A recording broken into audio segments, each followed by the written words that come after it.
Maraniss, everybody.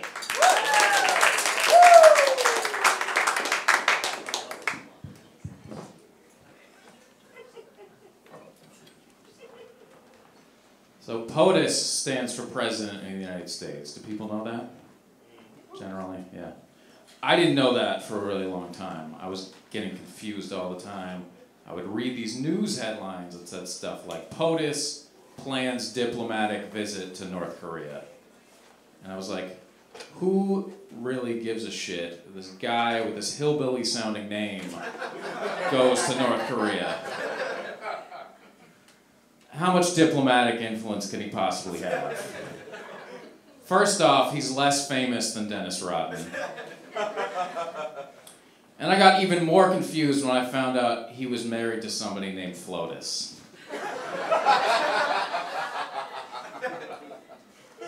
Why did he have to marry somebody who also spells their name in all caps? And then there's a SCOTUS guy. It's just crazy. Thanks, Lloyd. So I'm really into gambling. I don't know if anybody else is. And I've tried pretty much every game. Poker, blackjack, greyhound dog racing. And I've lost at all of them. And it's really affected my net worth. I've lost probably $100,000 in 10 years. And it's sad. And you end up in some really bad situations that you wouldn't want to be in. The worst one was when I ended up in a gambling den in Chinatown.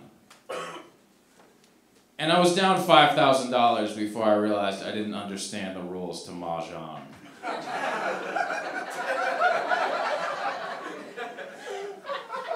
And surprisingly enough, none of my opponents wanted to explain them to me. It's like, these are not the kind of dominoes I'm used to.